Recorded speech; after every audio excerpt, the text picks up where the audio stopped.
안녕하세요. 책 읽어주는 남자 채널 북스입니다. 오늘 소개해드릴 작품은 말이라는 제목의 책이고요. 작가는 장 폴 샤르트르입니다. 얼마 전에 우리나라에서도 드디어 노벨 문학상을 수상한 한강 작가의 반가운 소식이 있었습니다. 이 노벨상의 권위는 전 세계적 인류의 인정을 받았다. 이런 증명과도 같은 것이기 때문에 국가적인 경사이고 또 큰 사건으로 대서특필되었던 그런 기억이 있습니다.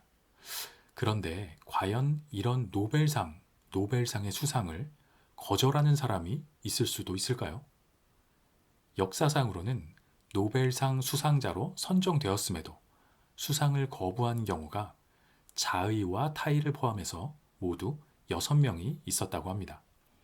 그리고 그 중에 최초로 노벨 문학상 수상을 거절한 사람이 바로 이 책 말의 저자인 실존주의 철학자 사르트르입니다. 심지어 사르트르는 이 책을 출간한 해에 노벨 문학상 수상자로 선정이 되었습니다. 그런데 작가는 스스로를 제도화, 우상화해서는 안 된다 라는 자신의 신념에 의해서 그 외에도 몇 가지 이유가 있긴 하지만 가장 크게는 이런 이유로 노벨상 수상을 거절했다라고 합니다. 이 책 말은 실존주의 문학의 거장이자 20세기 프랑스 최고의 지성인 샤르트르가 자신의 유년기를 중심으로 남긴 전기, 자서전이라고 할 수 있습니다. 이 샤르트르라는 이름은 학창시절에 아마도 실존주의라는 키워드와 함께 시험 문제에 사지선다, 오지선다 이런 보기로 외웠던 기억이 아마 있는 정도가 다가 아닐까 싶습니다. 깊이 아시는 분은 많지 않지 않을까라고 생각이 되고 저도 이번에 이 말이라는 작품으로 본격적으로 이 사르트르의 작품을 처음 접했는데 조금 더 작품 세계를 알아보고 싶다라는 생각이 들었습니다. 우선 샤르트르는 철학자입니다. 그리고 동시에 소설가이자 극작가이기도 합니다. 또 많은 강연을 하기도 한 세계적인 지성이다라고 할 수 있을 것 같습니다. 이 샤르트르가 남긴 말들 중에는 들어봤음직한 명언들이 많이 있는데 이를테면 실존은 본질에 앞선다 이런 말도 있고요. 우리나라에서는 타인은 지옥이다 라고 조금 변형된 방식으로 많이 사용된 지옥은 바로 타인들이야 이런 말도 있습니다. 이 책 말은 이런 샤르트르가 자신의 거의 마지막 시기에 남긴 후반부 작품 중에 하나인데 자신의 유년 시절을 중심으로 자신의 이야기를 써내려간 자서전이라고 할 수 있습니다. 근데 인생 전반을 쓴 건 아니고 유년 시절을 중심으로 그 부분을 썼습니다. 1905년에 태어나서 1980년에 사망한 샤르트르가 1964년에 출간하고 같은 해에 노벨 문학상에 선정이 된 그런 작품입니다. 하지만 서양 편중성, 또 작가의 독립성 침해, 문학의 제도화를 반대하면서 수상을 거절했습니다. 이 책의 형식은 자서전이지만 1부 읽기, 2부 쓰기라는 키워드가 주어져 있습니다. 그야말로 말과 글이라는 핵심 요소를 중심으로 자신의 철학을 고스란히 담은 아주 훌륭한 철학 전기다라고 소개하고 싶습니다. 본문 중에서 일부를 발췌해서 읽어봐 드리겠습니다. 남들이 나를 읽는다는 것은 내가 그들의 눈 속으로 뛰어든다는 말이다. 남들이 나의 이야기를 한다는 것은 내가 보편적이면서도 독특한 언어로 변모해서 그 모든 사람들의 입속으로 들어간다는 말이다. 수백만의 시선을 위해서 나 자신을 장래의 호기심의 대상으로 만들어 놓는다. 나를 사랑할 줄 아는 사람에게 나는 가장 깊숙한 불안을 준다. 그러나 내게 손을 대려고 하면 나는 사라져버린다. 나는 아무 곳에도 존재하지 않는다. 나는 있는 것이다. 나는 모든 곳에 있다. 네, 실존주의죠. 모든 곳에 있습니다. 있는 것입니다. 이 샤르트르의 유년기를 살펴보면 돌이 지나고 얼마 지나지 않아서 아버지를 여의게 됩니다. 이 책 말 속에서 사르트르의 표현을 빌어보자면 키다리 처녀를 사로잡아 결혼해 아이 하나를, 즉 나를 서둘러 만들어 놓고 죽음의 길로 달아나 버렸다. 이렇게 표현을 하고 있습니다. 해군 장교였던 아버지가 사망하자 어머니는 아기인 샤르트르와 함께 친정집으로 들어가서 살게 됩니다. 그런 이유로 샤르트르의 유년기와 청소년기는 외갓집에서 지내게 되는 그런 배경이 됩니다. 이 샤르트르의 유년기는 외할아버지와 외할머니 그리고 어머니 이렇게 함께한 시절이었습니다. 샤르트르는 자신을 아버지 없는 아이라고 표현하고 있는데 자신의 오만한 귀족성은 그런 방어적 기제로 나온 것이다. 이렇게 이야기를 합니다. 자신은 아버지 없는 아이였기에 아무의 아이도 아니었고 자신이 자신의 원인이며 오만투성이 비참투성이다 라고 이야기를 합니다. 이 오만과 귀족성이 자기 내면의 상처를 달래기 위해서 분비하는 방향제다 라고 표현을 하고 있는데 개인적으로 아주 인상적인 표현 중에 하나였습니다. 그리고 그게 어떤 느낌인지 어렴풋이 알 것도 같다 라는 생각도 들었습니다. 본문 중에서 방금 얘기 드린 이 부분을 발췌해서 읽어봐 드리겠습니다. 나는 반항함으로써 나의 입장을 세우려 했다. 그래서 오만과 사디즘으로, 다시 말해서 귀족성으로 달려들었다. 이 귀족성이란 따지고 보면 인색한 태도나 인종차별주의와 마찬가지여서 자기 내면의 상처를 달래기 위해서 분비하는 방향제에 불과하며 결국은 자기 자신을 중독시키고 마는 것이다. 피조물로서 버림받은 상태에서 벗어나기 위하여 나는 부르주아 특유의 불치의 고독을, 즉 창조주로서의 고독을 스스로 마련하려 했던 것이다. 네, 이렇게 표현을 하고 있습니다. 그렇다고 해서 이 샤르트르의 유년 시절이 불우했던 것은 아닙니다. 교사였던 할아버지는 샤르트르에게 아버지 혹은 거의 신과 같은 그런 가장이었고 이 손자인 샤르트르를 아주 매우 사랑했습니다. 어머니와 할머니의 또 사랑도 받았습니다. 가족들은 샤르트르의 재능을 항상 높게 평가하고 칭찬했습니다. 샤르트르는 그 기대와 호응에 부응하고자 더욱 노력했습니다. 샤르트르의 할아버지는 문학 교수가 되고 싶어 했던 교사로서 이 문학적인 소양을 아주 중요하게 생각했고 샤르트르는 그 할아버지로부터 큰 영향을 받게 됩니다. 각종 책이 가득한 할아버지의 서재는 그에게 신전이자 놀이터였습니다. 서재는 신전이요, 작가들은 성자며 예언자들이었다. 이렇게 이야기를 하고 있습니다. 아이들에게 환경이라는 것이 얼마나 중요한지 새삼 생각하게 되는 그런 부분입니다. 이 샤르트르는 할아버지의 서재에서 독학으로 글을 깨우치고 책을 섬기는 광신도처럼 열정적으로 읽었습니다. 샤르트르는 그런 환경 속에서 문학이라는 공기를 들이마셨다. 이렇게 표현을 하고 있습니다. 그리고 너무나도 당연한 귀결로서 많이 읽으면 자연스럽게 쓰고 싶어집니다.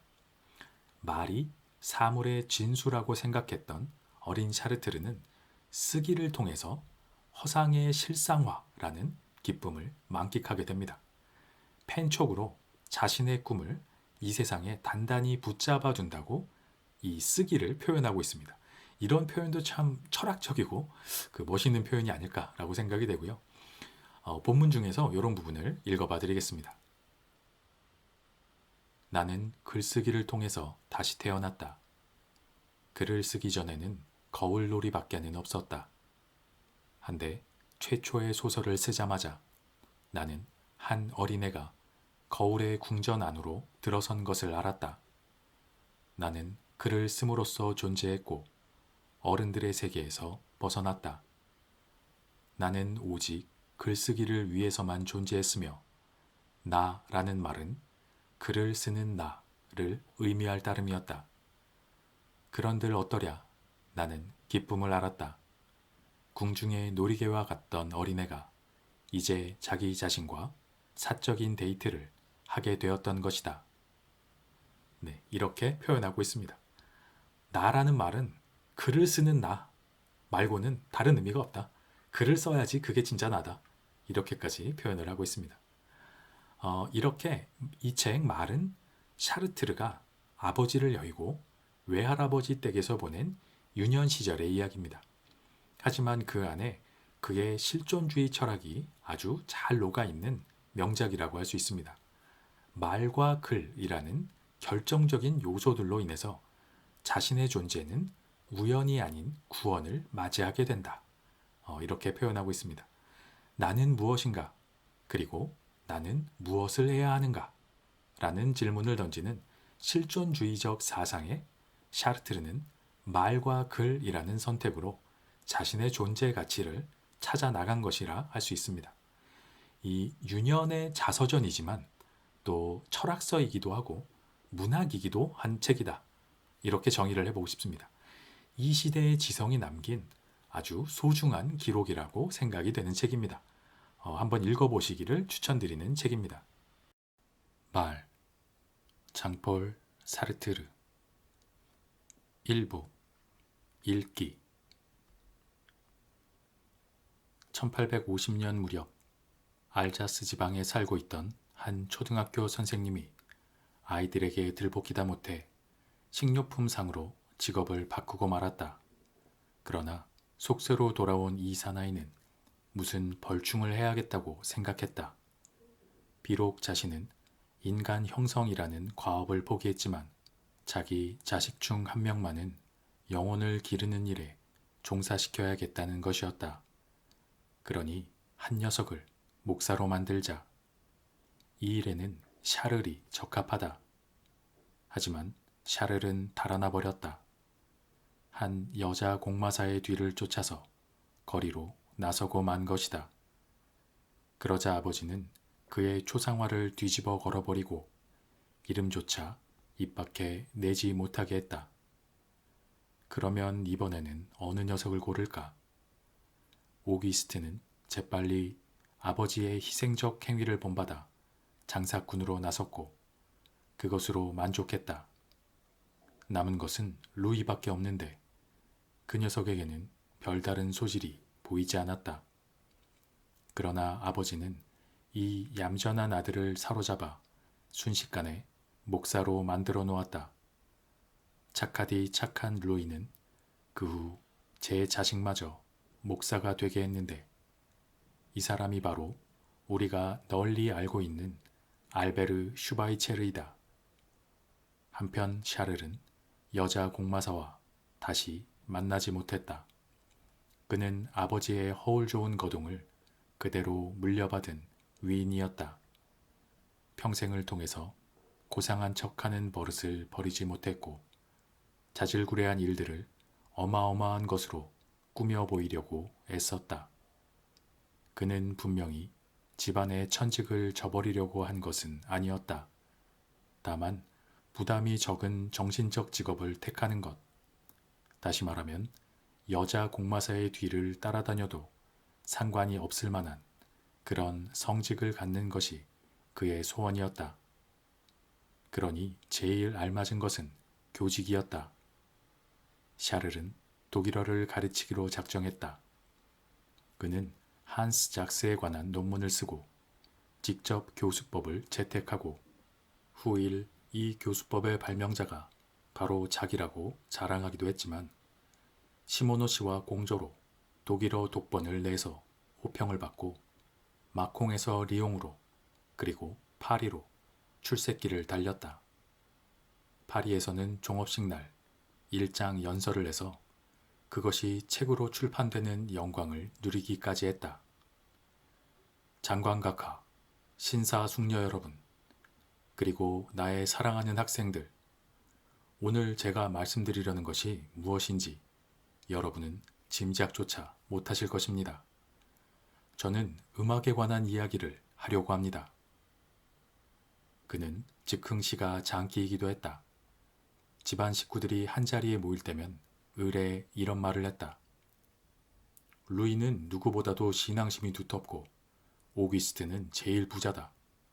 그렇지만 머리가 가장 좋은 것은 나다. 그러면 아우들은 웃어대고 개수들은 입을 뾰로통하게 내밀었다.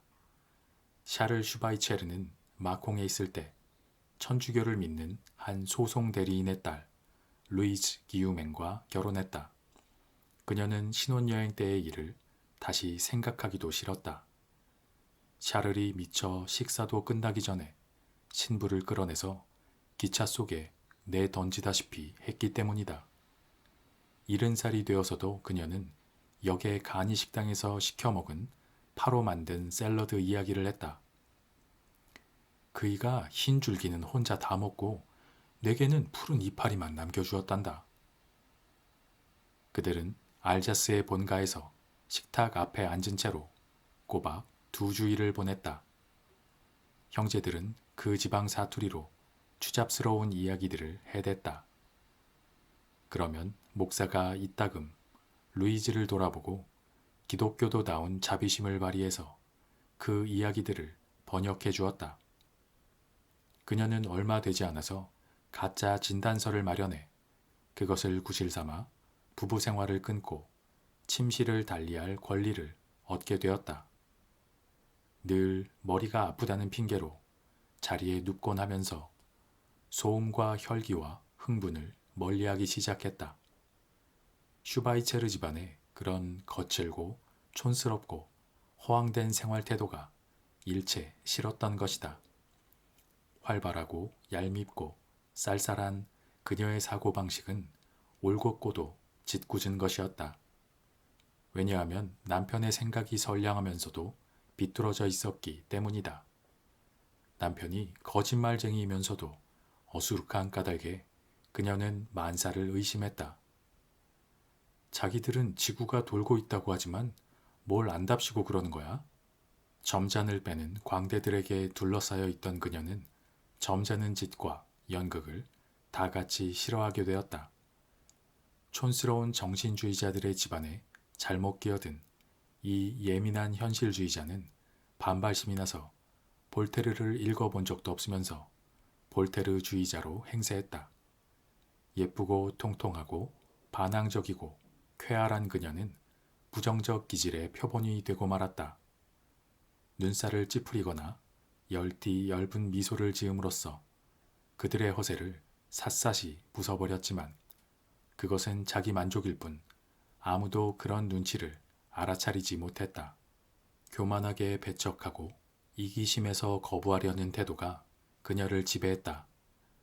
으뜸가는 자리를 차지하려고 잔꾀를 쓰자니 자존심이 상하고 둘째 자리로 만족하자니 허영심이 허락치 않아 아무와도 만나지 않았다.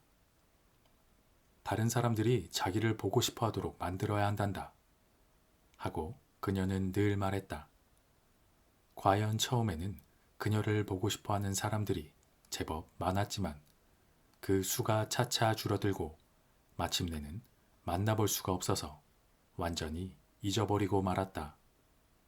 이제는 안락의자나 침대를 떠나는 일이 거의 없게 되었다. 자연주의자면서도 청교도이기도 한 이 두 가지 덕의 배합은 보통 생각하듯이 그렇게 드문 일이 아니다.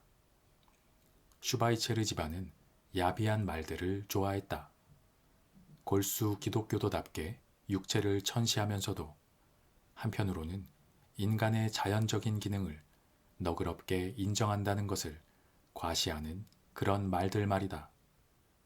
그러나 루이즈는 완곡한 표현을 좋아했다. 그녀는 외설스러운 소설을 많이 읽었다. 이야기 줄거리가 재미있다기보다는 그런 이야기를 감싸고 있는 투명한 베일이 마음에 들었기 때문이다. 참 대담하군. 잘도 썼지. 인간들이여. 가볍게 스쳐가라. 힘껏 딛지 말아라. 하며 새침하게 말하는 것이었다. 아돌프 블로가 쓴 불꽃의 처녀를 읽었을 때 이 쌀쌀한 여인은 숨이 막히도록 웃었다. 그녀는 첫날 밤의 이야기를 즐겨 했는데 그것은 늘 망측하게 끝나는 것들 뿐이었다. 신랑이 너무도 난폭하게 서둘러댄 나머지 신부의 목이 침대 모서리에 부딪혀 부러진 이야기며 옷장 속에 벌거숭이로 숨은 미친 신부를 이튿날 아침에 찾아낸 이야기 따위였다. 루이즈는 어두컴컴함 속에서 살았다. 샤를이 들어와서 덧장을 열어젖히고 등불이란 등불을 모두 켜놓으면 그녀는 손으로 두 눈을 가리며 신음하듯 말했다. 여보, 눈이 부셔요. 하나 그 반항은 체질적인 반항의 범위를 벗어나는 것이 아니었다. 샤르를 보면 우선 겁이 나고 참을 수 없이 짜증이 났지만 그의 손이 몸에 닿지 않는 한에는 우정을 느끼는 때도 없지 않았다. 그러다가도 샤를이 소리를 지르기만 하면 당장에 꿈쩍도 못했다. 그는 기습 작전으로 아이를 넷이나 만들었다. 그중 딸 하나는 어려서 죽고 이남 일녀가 남았다. 무관심했던 탓인지 혹은 아내의 뜻을 존중해서였는지는 몰라도 그는 아이들을 가톨릭식으로 교육하는 것을 허락했다. 루이즈는 신자가 아니었지만 개신교를 싫어했기 때문에 아이들을 가톨릭 신자로 만들어 놓았던 것이다. 두 사내 아이는 어머니 편을 들었고 루이즈는 그 덩치 큰 아버지로부터 그들을 슬그머니 떼어놓았다. 샤를은 그런 눈치조차 못 챘다. 장남인 조르주는 공과대학에 들어갔고 둘째 아들 에밀은 독일어 선생이 되었다. 그는 야릇한 인물이다. 평생을 독신으로 지냈는데 아버지를 좋아하지 않으면서도 모든 점에서 그를 흉내냈으니 말이다.